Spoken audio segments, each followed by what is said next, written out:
Hello, everyone, and welcome to EDUCAUSE Shop Talk. I'm Sophie White, one of the co-hosts for the conversation today, and I'm a content marketing and program manager with EDUCAUSE. I'm Jenay Robert. I am the other co-host, and I'm a senior researcher at EDUCAUSE. Great. And we are so excited today to be talking about sustainability in higher education with two special guests. With us, we have Karen Costa. Karen is a faculty development facilitator, adjunct faculty, and author who supports educators with weaving climate action into their teaching and work across all disciplines. You can learn about her work at climateactionpedagogy.com. And Kristen Gay is an EDUCAUSE researcher and experienced educator dedicated to advancing learning through data-driven insights with an emphasis on student needs and engagement. And as a researcher at EDUCAUSE, Kristen leverages her expertise to explore emerging trends in technology and higher education. So thank you, Kristen and Karen, for joining us today in our virtual studio.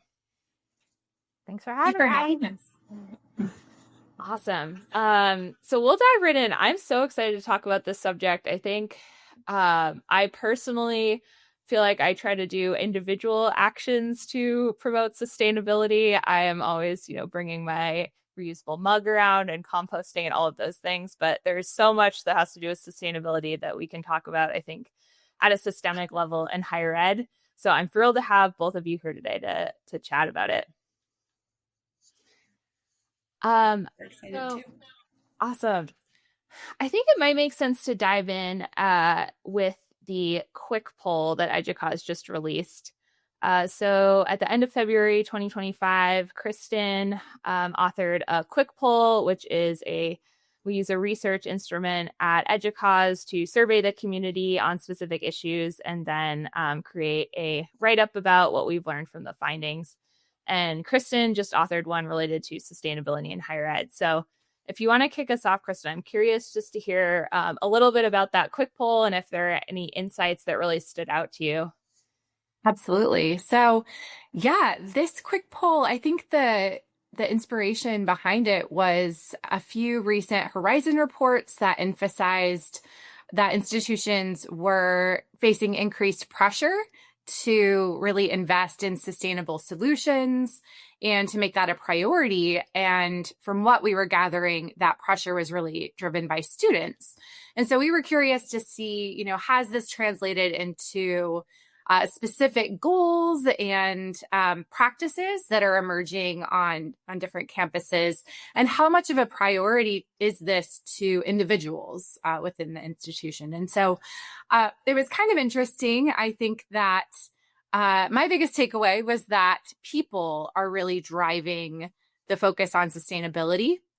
And so I had mentioned students previously. That continued to be a really significant driver of sustainability efforts for many institutions, but also faculty, leadership, even community investment in sustainability was a really key driver. And so I thought that was kind of inspiring and exciting to see that, dedicated individuals who are really passionate and have a lot of concern about climate change and about institutions as, really heavy users of resources, can make a significant impact. And so I thought that was really exciting.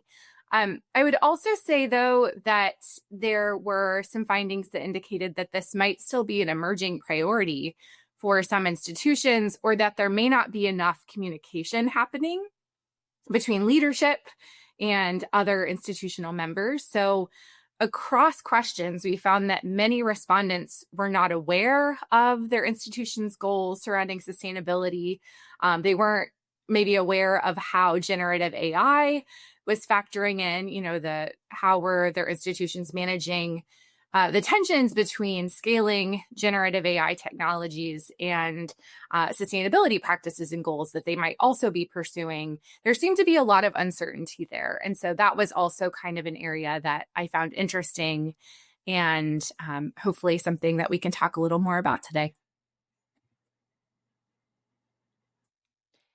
Yeah, I agree. I think that's so important. And obviously at EDUCAUSE, we're, looking at higher ed through the lens of technology. AI just keeps coming up over and over again. Jenay's been traveling all over the world talking about AI.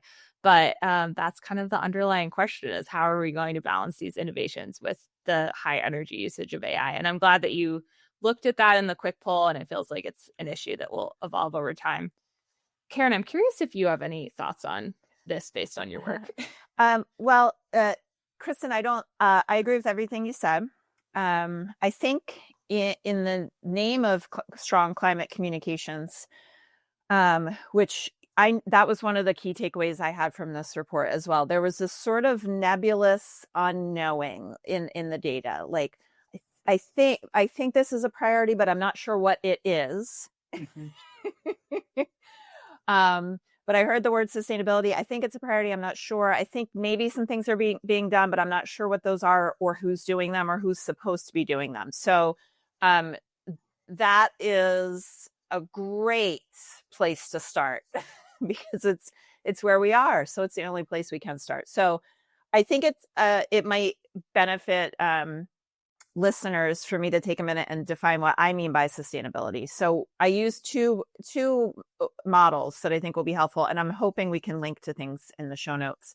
The first is the model of donut economics, which is Kate Raworth's model. And you can just picture a donut.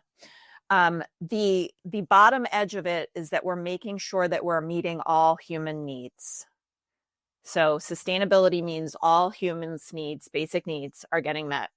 The outer edge of the donut is living within our planet's limitations. And inside of that area, so human needs are met and we're living within our planet's inherent limitations, is the donut or sustainability.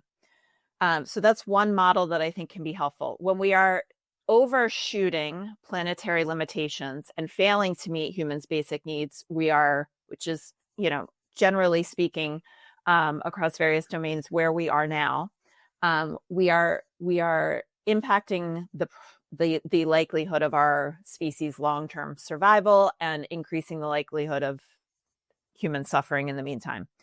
Another model that I must mention, Kate Raworth and other folks who are working on sustainability.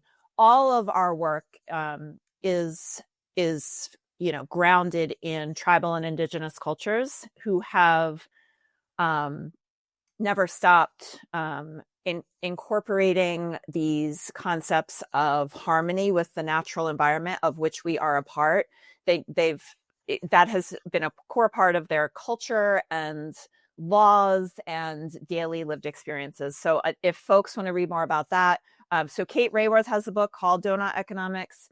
A great place to start with the tribal and indigenous wisdom on climate change and sustainability is Robin Kimmerer's work, Braiding Sweetgrass. It was like a huge bestseller. It's one of my favorite books ever. Yeah. Great. She has a new book out too. I haven't had time to get to that yet. So I think that's a place where we can start. And higher ed, unfortunately, was not built on that model of sustainability. It was built on the model of capitalism and extraction and unlimited growth. Once you name that, you see it everywhere. And once you name that, you realize how preposterous that is, because where does that end? And we're on the verge of finding out exactly where it does end. So that might be helpful. And I think it's really important when we are having these conversations to start with, what is sustainability? What does that mean to you? What are we talking about when we talk about climate change and climate action, and getting some shared language around it? I think this quick poll was fantastic. I love the model of kind of like getting just-in-time research. I think it's fantastic. And I think moving forward, across, institutional research and beyond institutional research, we all got to do a good job of making sure that we're on the same page and that we know what sustainability is. Because if we don't know what it is, how, you see that kind of sense of wondering in the results, like, ooh, I don't know, because I don't really actually know what that is. It's just something I've heard and talked about a lot. So I think that was one of the things that came out to me. One of my goals in the work I do, I want a basic fundamental understanding of what sustainability is, how we got into this mess, how we can get ourselves out, a basic understanding that you don't have to be a climate scientist to understand across all of higher education. So a lot of my work is as a non-scientist who's also like, what the heck does that mean? Is meeting people at that space of, I don't really know what that means, and establishing a baseline of understanding. Because from there, we can start to actually take meaningful actions, design strategies to address some of these things, and change some of these mindsets. I have a curiosity, and this might be a Karen question, it might be an everybody question, but I'm kind of thinking, so if I'm listening to this or watching this on YouTube or something, and I'm a staff member at an institution, I work in IT or in instructional design or wherever I am at the institution, and I think, okay, yeah, like I'm on board. Yep, sustainability is important. I recycle my water bottles if I have them. I try not to. I use reusable things if I can. I do some things. But what else? What's my next step? What do I need to do? Like, okay, I kind of am aware. I care. I know it matters. I do little things, but now what? So I'm curious what you all think is the next step from there. Kristen, I'm gonna yap on this one quite a bit, so I'll let you start. Well, I would just point to, something that I found interesting as maybe a starting point for some institutions.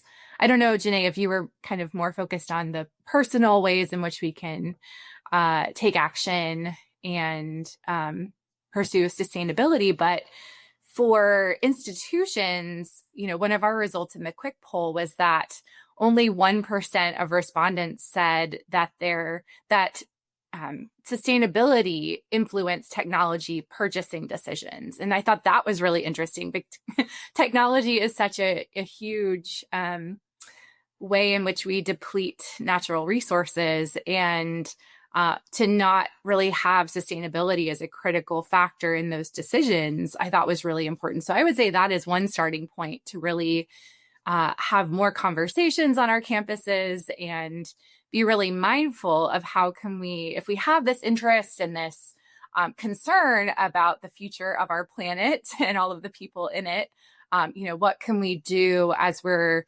making decisions about technologies that we want to use and purchase? How can we align that with our sustainability goals better? But Karen, love that, Bria. Well, Karen, I will let you go on for the rest of the session. I do. I did. She's like, thank you. I would love that. Careful what you wish for. Careful what you wish for. But I did just want to say, Kristen, like I really appreciate that point, because I think before I worked at EDUCAUSE and I was a researcher at an institution, I never thought about the way technology impacts the environment. It's such an invisible thing. A water bottle is so tangible. So, you can actually hold it in your hand and think about what it looks like in a landfill and what it's going to look like for the rest of eternity. But when you're, typing away on a laptop, you don't really think about where did these metals come from? Where is the processing power coming from? Or what resources do we need to cool our computers when there's some cloud storage somewhere that I don't even know about or think about? What even is a cloud, right? So I really appreciate that. And I think that's such a great first step, is to at least understand how does technology impact the environment? So thanks for bringing that up. Okay, Carrie, take it away. Yeah. So, I want to talk to that, IT director or, assistant director or frontline staff who might be listening to this. And that 1% number was in my notes as well. What I want to emphasize there is that I think that what that represents to me is not that these folks on the front lines don't care about these things, but that they are not being charged with prioritizing sustainability in their job descriptions and in their, hiring and promotion decisions. So that to me points to a systems level. On one hand, from the point of the donut, we can say I wrote down systems failure. From the perspective of extraction, unlimited growth at all costs, that's in that system, it's a success. So I think I kind of want to name that this, I didn't see that 1% number and say, oh, these jerks in IT aren't paying attention. I said, we've got a system that's designed to reward people for, getting the fanciest, coolest new tool and not stopping to think, what are the many downstream impacts of this, including, but not limited to, sustainability. So if you are a person in that role and you're thinking, I want to change that system, I want to get in the donut and I want to change people's mindsets, I think there's a couple ways you can go about it. You might have executive leadership who you can work with. Some people that does exist. I want to say that I've seen it. It does exist. I've experienced it. And if you do, you can start that conversation. You can send them this report. And here's what I would say. I would say, I have a win for you, because I think you need a win right now in higher ed, because we are all in it, right? We're just taking it on the jaw repeatedly every day, right? Here's a win. 1% of people in this poll considered sustainability in their purchasing decisions. Like, we've got nowhere to go but up. Like, you can do this, and it can really be a cool thing that can be advertised. It can be part of our marketing plans. You can talk about it at your conferences. We can put you in the Chronicle and Inside Higher Ed as a change maker. So, like, this is an easy win because we're starting at 1%. If you don't have leadership who wants to have this conversation, and that is going to apply to a lot of people listening, please don't keep knocking on doors and they keep slamming them. Don't waste your energy that way. What I want you to do is to find one other soul on campus who you can talk to about this and start what's called, Adrienne Maree Brown calls, a critical connection. So Brown writes about prioritizing critical connections over critical mass. So find another person. They might be faculty. They might be, the student climate group. They might be somebody in your department, and say, I am really concerned about the fact that we're not considering this in IT purchasing. I need to talk about this with somebody. Trust that conversation will lead you to the next conversation, the next email, the next meeting. You follow the breadcrumbs, and you trust that you're going to go from something very small, and all those small actions, small is all, that's also Adrienne Maree Brown, will build up, and you will start to gather momentum. You will start to gather strength in numbers, and then you will be able to actually, make an impact regardless of whether your executive leadership is on board with this or not.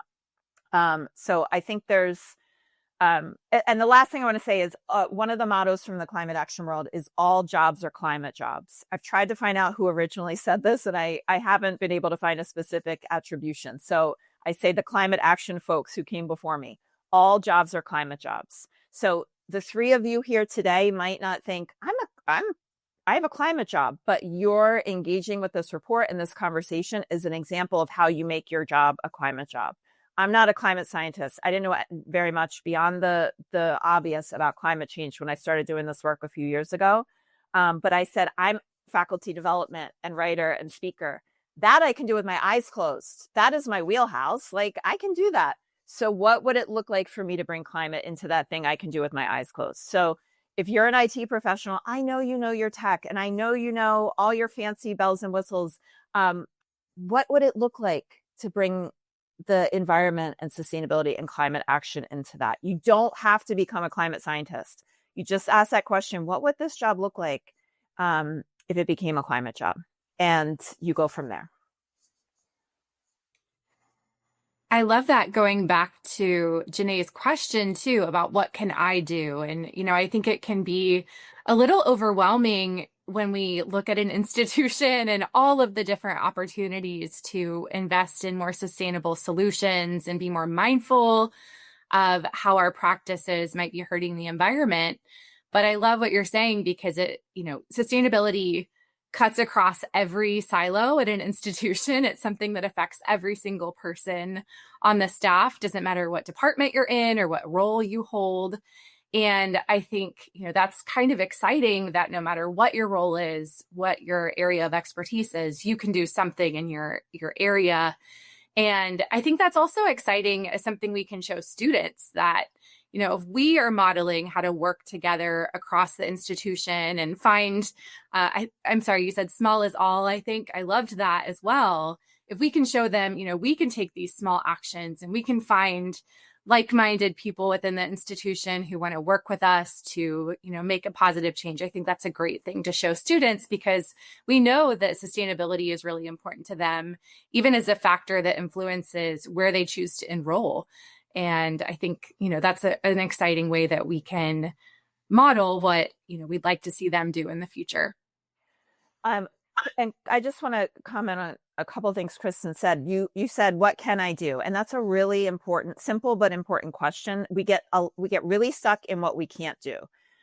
So there's a lot, my goodness, there's a lot of things I wish I had the power to do in this moment in history. But a lot of them are outside of my control. So I can get lost in those, as many of us can. We can get lost in the chaos and the noise that is of things that are outside of our control. So one of the best questions you can ask yourself is, what can I do? And it's not a rhetorical question. Actually take some time to answer that.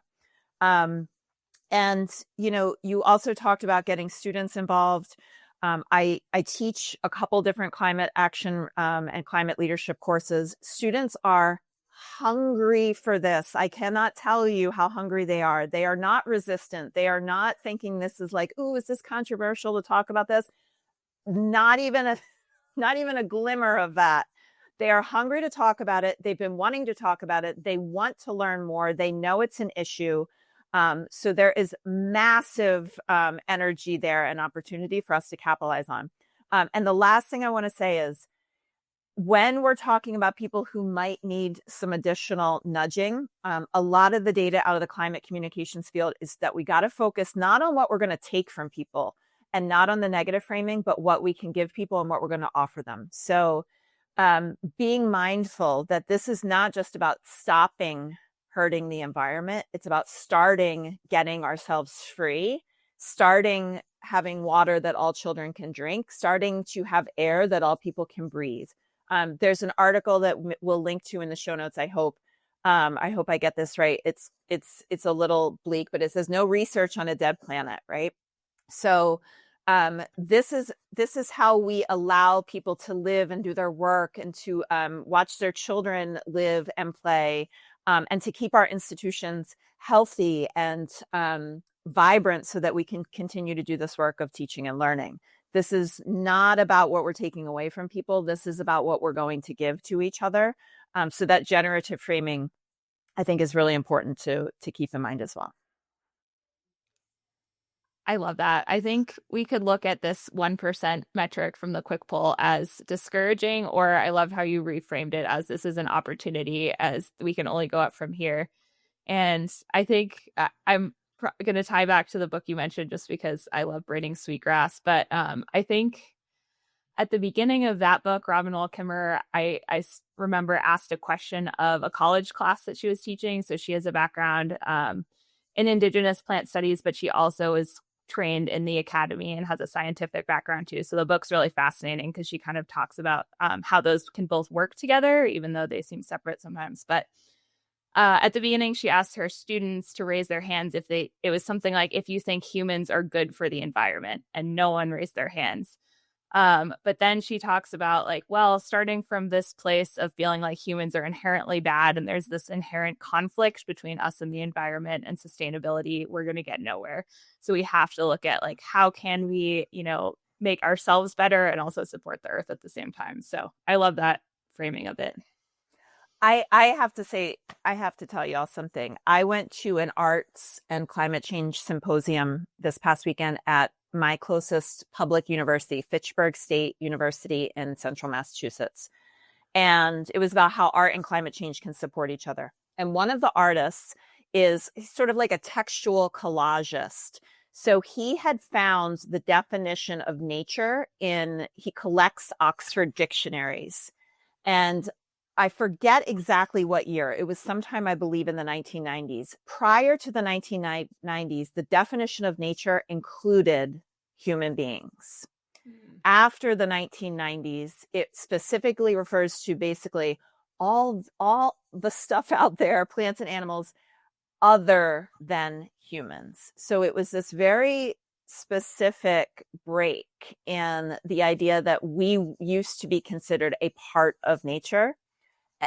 In the 1990s, we are now separate from nature. And, I've talked a couple of times about mindset here, and this is the work of Kimmerer and other tribal and indigenous educators and ecologists.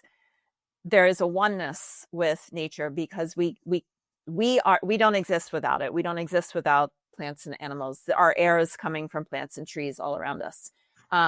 So, that mindset of I always am saying, like, we can learn from the natural world of which we are a part.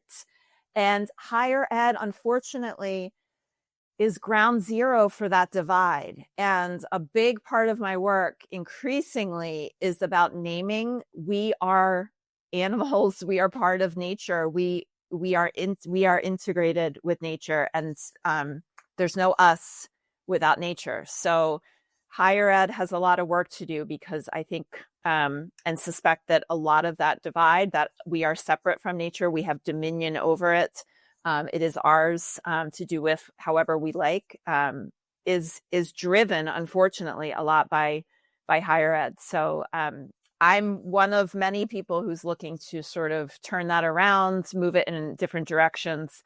And I love that you mentioned that Kimmerer is an academic. So for folks who are listening, who are in the academy, and maybe they're saying, what are you talking? Kimmerer is speaking the language not only of her people, but of higher education. So it's a great starting point to move to from reading to action. That's a fascinating example of the dictionary, and I think speaks volumes to where we are. So thank you for sharing that. I was trying to think about framing this in terms of, actionable items that higher education can do. I think for our IT community, looking at purchasing decisions, we already have, review processes for things like cybersecurity, which we talk about a lot on this podcast. Very important to consider cybersecurity, data practices. But, where can we add in sustainability and value and prioritize and reward considering that? I'm curious if you all have any examples of institutions that you think are doing a good job at this, or specific projects that you could point to for schools who want to focus on sustainability and focus on sustainability more. I can point folks to a great organization called AASHE, AASHE. And I am the world's worst person for remembering what acronyms actually stand for, but we'll link it in the show notes. It's a sustainability education organization.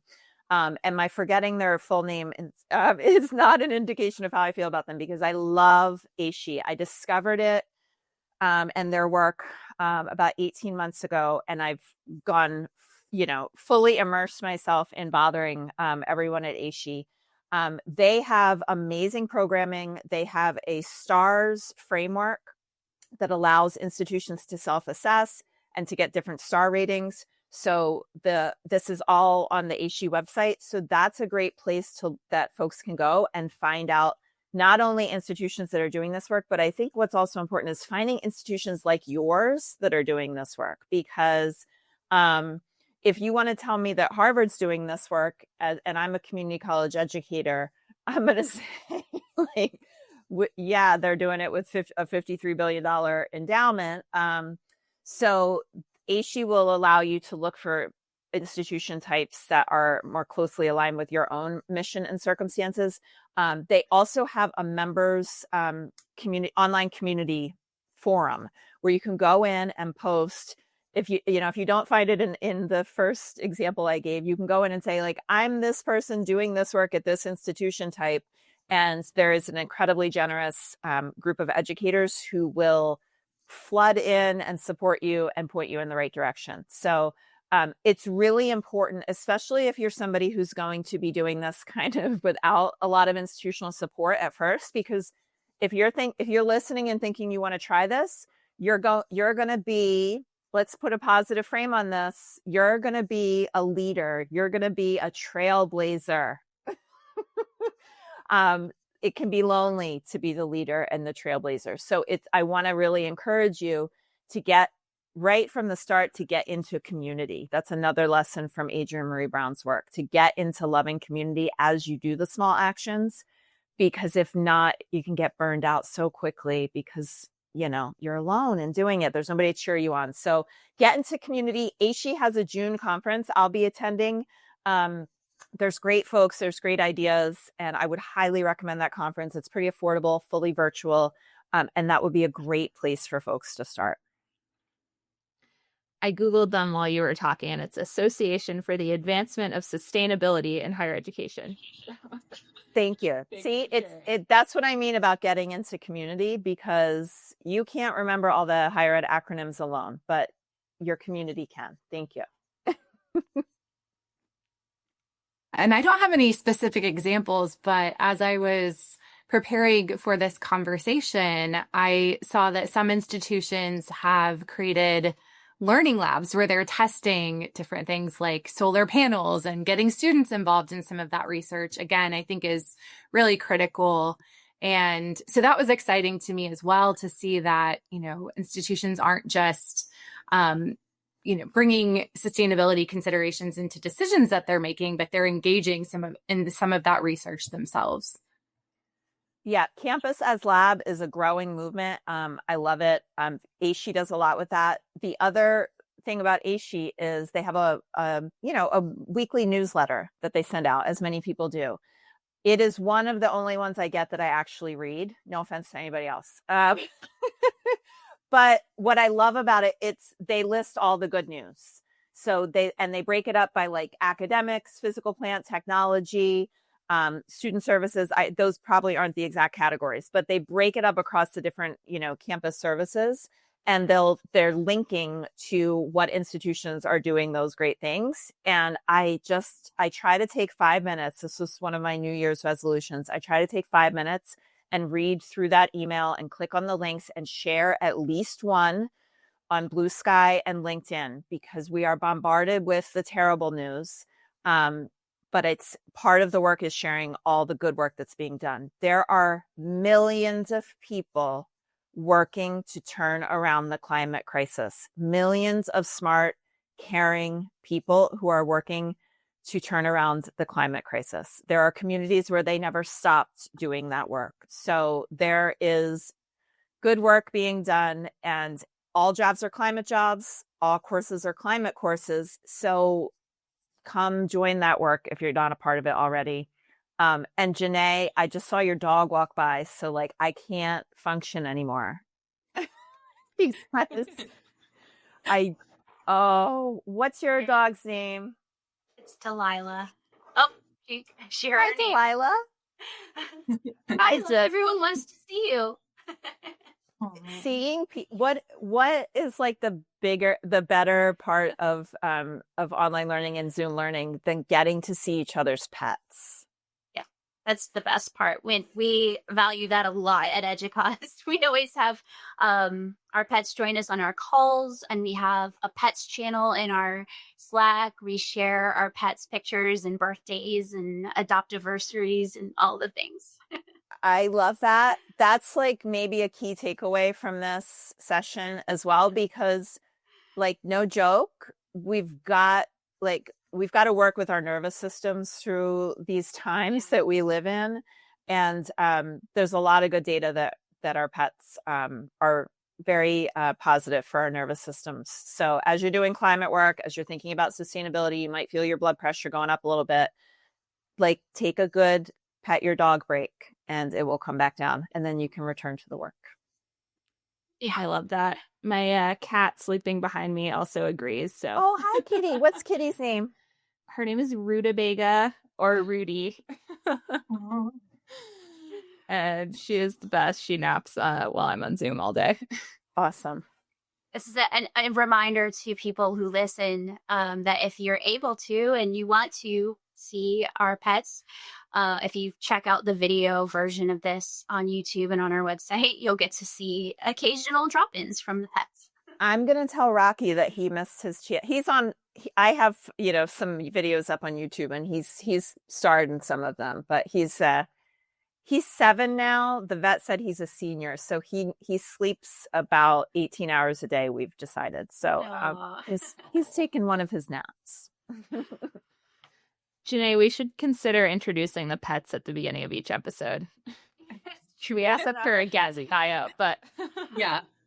Well, the problem with that is getting on her calendar. She's right. Oh yeah. She has a lot to do with monitoring the front door for any Amazon drop-offs. Yep. She's got to pay attention to that. She's looking out the back for the squirrels, and between that, there's very little time in the day. She gets her sleep. I understand. It's a tough bus. Yeah. Sorry. But back to our climate topic, and I just want to kind of reiterate the resource, Karen, because you turned me on to this author. I don't know, maybe a couple months ago. I'd seen you posting about Adrienne Maree Brown and had never read her work, but I immediately when I saw you post about her work, I downloaded one of the audiobooks and couldn't stop listening for like an hour and a half. I just want to reiterate to people who feel not just with climate, but with any of what we're kind of handling these days in higher ed, if you're feeling frustrated, nervous, scared, disconnected, that work. And there's a large body of work there, right, Karen? I think there's goodness, yes. Yeah. So a lot of folks start with Brown's book, Emergent Strategy. I think I read it for the first time in 2021. I have long been a huge fan of Octavia Butler. I was lucky to have a college professor in a literature course introduce me to Octavia Butler's science fiction. So let me make a plug for Octavia Butler's science fiction and all of her fiction as well. Adrienne Maree Brown draws heavily upon Octavia Butler's work, and Emergent Strategy is a place a lot of people start. And I summarize Emergent Strategy with Brown's phrase, small is all. The large is a reflection of the small. So that's a great place to start. She also has a great podcast episode that I read Emergent Strategy and didn't fully integrate it into my being until I listened to this podcast. And it's with Jonathan Van Ness, who was on the Queer Eye show on Netflix, and JVN. And JVN has a podcast. And Adrienne Maree Brown was a guest, I want to say in 2022. And Adrienne Maree Brown talks about Emergent Strategy, and you can really get it in that hour. And she explains it in such a lovely way. And JVN introduces lots of laughter into the conversation. So it's a great use of an hour. I think you will feel inspired to take action and hopeful, and it's like taking a deep breath to listen to that.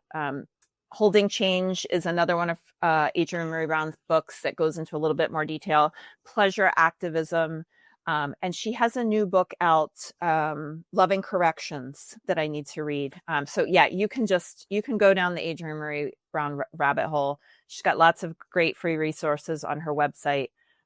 But definitely that is one of the foundational teachings that I use through all of my work in higher education and beyond. And we don't always feel like we have a lot going for us, but I say to myself, I live in the same timeline as Adrienne Maree Brown, and that is not nothing. So definitely recommend you check out her work. Great. We'll link all of this in the YouTube show notes so people can check out the resources. I feel like I have so much reading and listening. No. Pick one thing. I'm not. Okay. I give people lots of resources, but you're not going to be overwhelmed by them. So just pick the one that zings and trust that the zing is leading you to your next best step. It's a good way to look at it. It's really good advice for a lot of things. Yeah. I have a question about kind of going back to that communication gap at institutions. I feel like we've had a great conversation about what individuals can do and how they can build community around sustainability. But I wonder about that communication gap between maybe leadership who are setting some of the priorities at institutions and specific goals around sustainability, or maybe not yet. Maybe that's still emerging for them.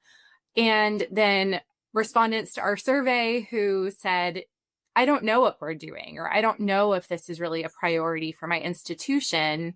And again, not to say that anyone doesn't care about this. I think there are a lot of competing priorities. We've kind of talked a little bit about that institutions are facing right now. And communication gaps, I think, always exist in large institutions, and certainly higher ed is no exception.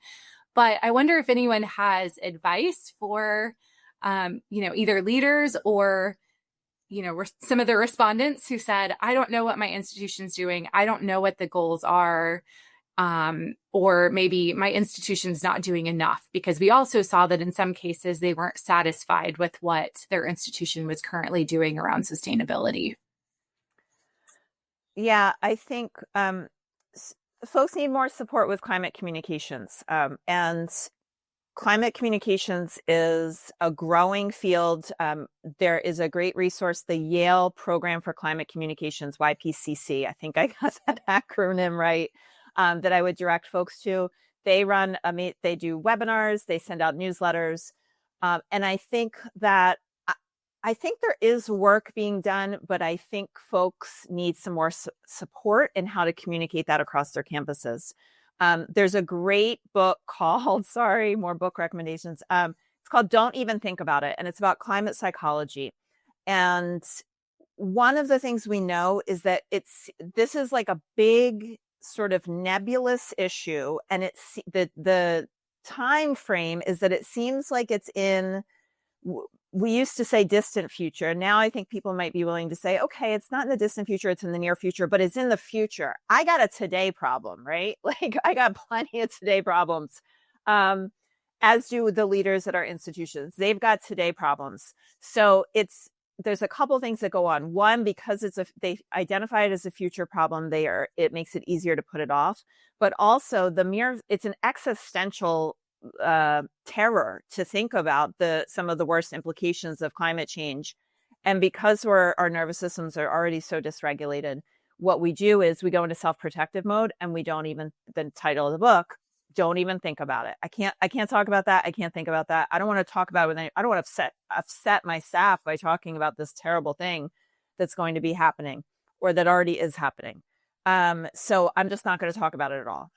And that was present for me when I read the report, that there is a lot of that combination of, I'm dealing with today problems, and this doesn't feel like a today problem, and also that self-protection of putting off these scary things.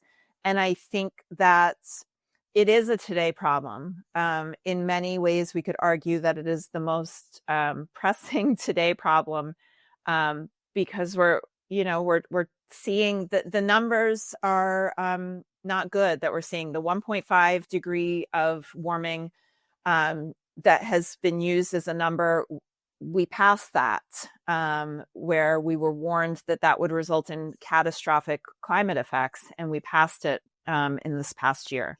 So we're in really, then they kind of modified that and said, okay, 2.2 degrees, 2.0 degrees.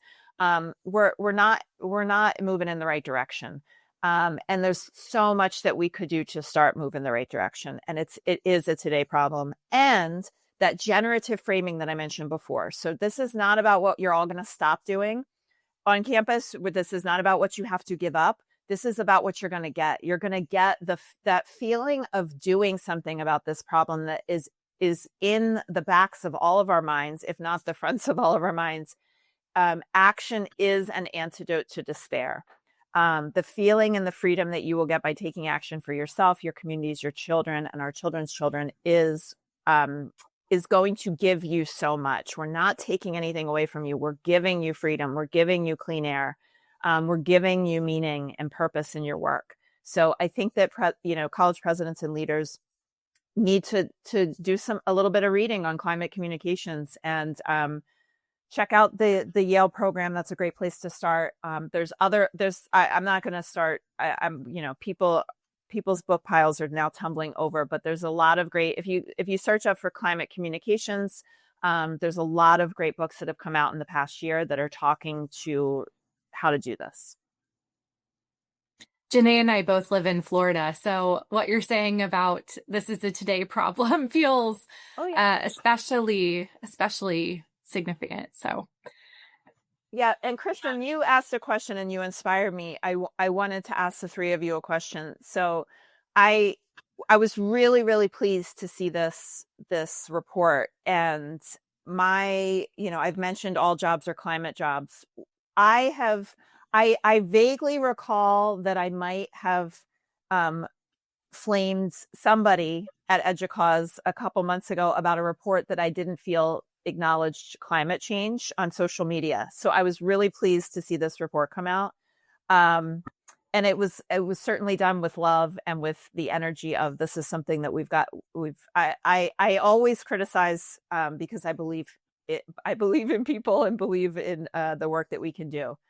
But I would love to see this frame of sustainability applied in all of your reports and all of your communications, because all of the work that we do is climate work and all of our jobs are climate jobs. So I guess my question is, especially we haven't talked a lot about the AI tension, but that is, I think of AI as the the gorilla that broke the camel's back.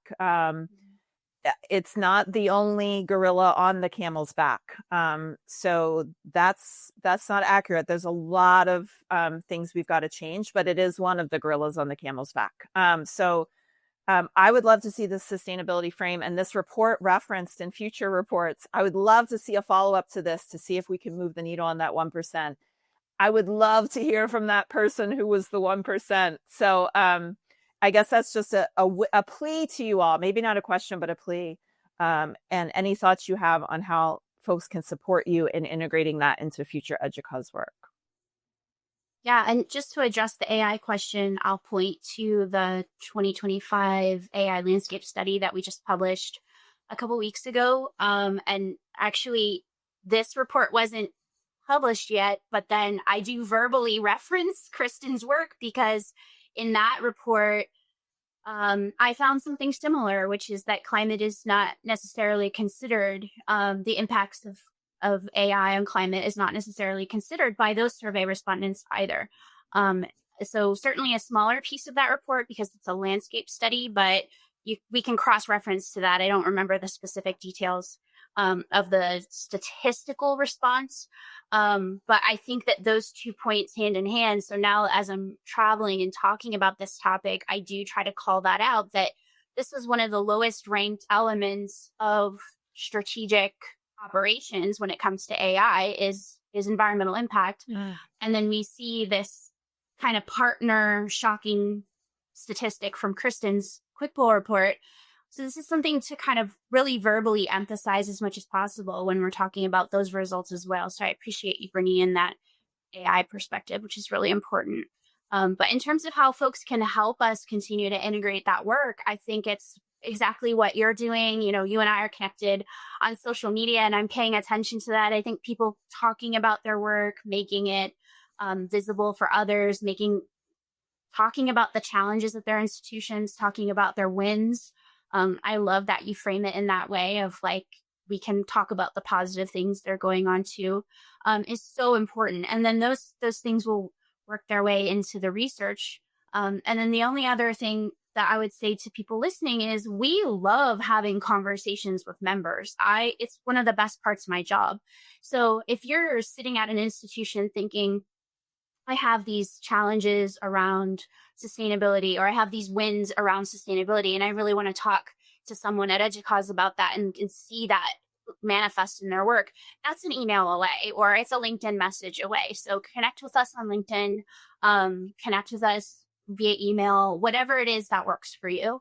And I love integrating that into the work. So I agree with that. And we do what we do at EDUCAUSE for all of our institutional members. So we want the criticism, we want the feedback, we want the advice on what we should focus on to represent institutions and the needs that they have. So thank you, Karen, for exemplifying that and challenging us to look at this issue differently. Appreciate it. And I think that, these sort of beyond institution organizations like EDUCAUSE with the recent political climate are in a very unique space to gather people into community and to say, you're not the only institution who's, dealing with this or facing this issue or who doesn't know what to do, and getting people into a shared space, whether it's, in person or online synchronous, online asynchronous, because there's strength in numbers. And places like EDUCAUSE have a lot of power to support people and get people in community. And I would just, again, implore y'all to use all the good work that you've already done to help us, and to help us help you through this coming era. And I want to emphasize what you said, Jenay, about sending an email. As I mentioned before, small is all, critical connections. Don't underestimate the power of emailing a random stranger, because I do it at least once a week.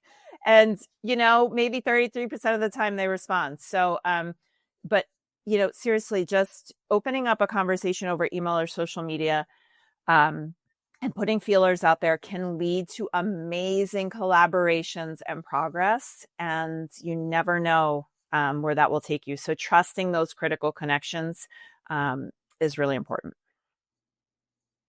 It's really powerful. And for anyone else who's kind of looking for those resources from us that already exist, apart from what I'm sure we're going to develop on the heels of conversations like this, take also a look at our Horizon reports. Always have an environmental section in them. There's 2 Horizon reports that come out every year. And this is information from a panel of experts around the world, actually. And we always talk about environmental trends and what we can expect coming up in the next few years with that. So that's another piece that I would say for folks to reach out for. I agree. Great. And yeah, email us. My email is swhite@educause.edu. So send that and I will get it to the right people if I can't answer that question or idea that you have. I think we could talk forever about this subject, and I want to be respectful of everyone's time. So I think we should wrap it up here. But this was a really fascinating and inspiring conversation. I love knowing that this work is being done. We have so far to go, but I think that we're making progress in the right direction. So thank you, Karen. Thank you, Kristen, for being with us today and doing all the great work that you're doing. And I want to thank you for hosting us, Jenay and Sophie. And Kristen, I really want to thank you for this report. I really, as I said before, I love this model of just-in-time research. And you did a really great job with it. And it's a great example of all jobs are climate jobs. So I want to thank you for the contribution you made. It is important. It is meaningful. It's going to lead to meaningful change. And keep doing it. Keep going. You're doing great work. Thank you very much. And thank you for all of the insights you shared today, too. I feel like I have a newly expanded to be read pile, which I cannot wait to dig into. It's actually a gift that you're giving us. You think you were kind of framing it as a burden, but it's a gift. So thank you very much. I'm a librarian in an alternate timeline, but not this one. We have bookworms on this call, so.